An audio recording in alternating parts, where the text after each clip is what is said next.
इस समय हमारे साथ मौजूद है जयपुर ग्रामीण से भाजपा सांसद कर्नल राज्यवर्धन सिंह राठौड़। राठौड़ साहब भाजपा में राष्ट्रीय प्रवक्ता भी है।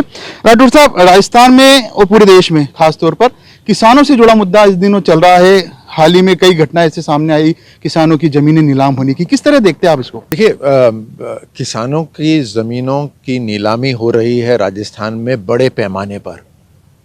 ये वो राज्य है जहां पर सत्ता में आने के लिए कांग्रेस की राज्य सरकार ने बड़े नाटकीय तरीके से कहा था कि हम किसानों की जो ऋण है उसे माफ कर देंगे, 10 दिन के अंदर हम माफ कर देंगे। ये वो राज्य है। ऐसा ऐलान करने के बाद, लोगों को बरगलाने के बाद आज ये स्थिति है कि 9,000 किसानों की जमीनें नीलामी की तैयारी पर है। 9,000 किसानों की, और 3,000 करोड़ का यह मामला है। अब एक तरफ चलो एक बार को हम भूल जाते हैं कि इन्होंने क्या वादे करे थे।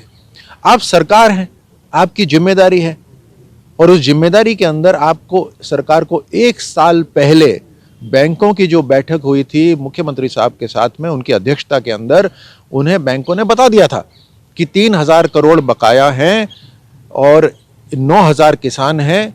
वन टाइम सेटलमेंट से ये खत्म हो सकता है, जिसमें मात्र 10% या 30% देना पड़ेगा। ये खत्म हो सकता था। 3,000 करोड़ का मामला चंद 100 करोड़ के अंदर खत्म हो जाता है, लेकिन राज्य सरकार सो ही रही साहब। उनको चिंता ही नहीं थी किसानों की। आज जब नीलामी शुरू हो गई है, किसान आत्महत्या कर रहे हैं, एक शहीद की जमीन नीलाम हुई है, तब जाके राज्य सरकार ने बोला अभी रुक जाइए। और यह भी ढोंग है, क्योंकि रुक जाइए का क्या मतलब हुआ? या तो आप वन टाइम सेटलमेंट करिए वापस से तुरंत, और आपने पहले क्यों नहीं करा? इसका मतलब आपकी इच्छा नहीं थी। अब ये चाहते हैं कि रुक जाए ताकि कुछ दिन निकलें, जनता भूले और वापस से नीलामी शुरू हो जाए। राठौड़ साहब, इस मामले में हमारी बात हुई थी सहकारिता मंत्री उदयलाल आंजना से। वो साफ तौर पे कहते हैं कि राज्य सरकार के अधीन जो बैंक आते हैं, ग्रामीण विकास बैंक, उनके हमने माफ करे, लेकिन अब जो राष्ट्रीयकृत बैंकों के जो लोन है किसानों के, उसके लिए केंद्र सरकार को पहल करना चाहिए। 3 बार मुख्यमंत्री जी ने मोदी जी को लेटर भी लिखा है। देखिए, बैंकों ने 1,20,000 किसानों ने जो ऋण लिया था वो एनपीए 1 साल पहले राज्य सरकार को दिखा दिया था।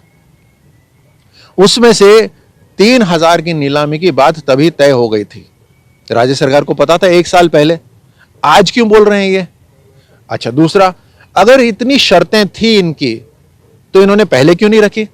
जब ये चुनाव लड़ने गए तब क्यों नहीं बोला साहब हम सच बोलते हैं, हम सच बोलने वाली पार्टी है, हम ऋण माफ करेंगे, लेकिन सिर्फ इतनों के करेंगे?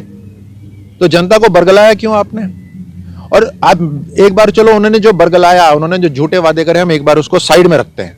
आप राज्य सरकार है, महिला सुरक्षा आपकी जिम्मेदारी है, दलितों की सुरक्षा आपकी जिम्मेदारी, उसी तरह किसानों की जिम्मेदारी है या नहीं? और अगर है तो आपको जब 1 साल पहले पता था कि ये मात्र 10% या 30% में मामला सलट जाएगा वन टाइम सेटलमेंट में, तो आपने क्यों नहीं करा? अगर आप केंद्र सरकार को बताना भी चाहते हो तो आप साफ साफ क्यों नहीं बताते केंद्र सरकार को? और वो भी 1 साल पहले क्यों नहीं बताया आपने कि आप इतने प्रतिशत दीजिए, हम इतने प्रतिशत देंगे? उसमें तो ये कुछ करना नहीं चाहते। ये जब भी ये इनकी सत्ता का क्या तरीका है, देखिए, दुख की बात है कि जो भी मामला आता है वो गेंद ये मोदी जी के पाले में डालने की कोशिश कर रहे हैं। मोदी जी राज्य सरकार चला रहे हैं क्या? और राज्य की सरकार है ना, कोई आपकी पार्टी तो नहीं है केवल। तो कांग्रेस में, राजस्थान के अंदर कांग्रेस की राज्य सरकार है, तो सरकार की जिम्मेदारी है, वो जिम्मेदारी निभाइए।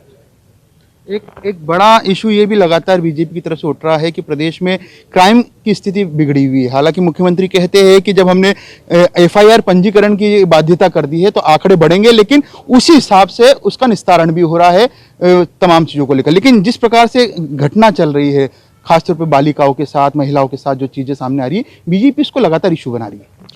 मतलब राज्य की कांग्रेस सरकार क्या चाहती है कि महिलाएं असुरक्षित रहें? सिर्फ इस बात की चिंता ना करें कि एफआईआर जब उनके ऊपर कोई गैर कानूनी काम होगा तो एफआईआर जरूर करवा देंगे साहब।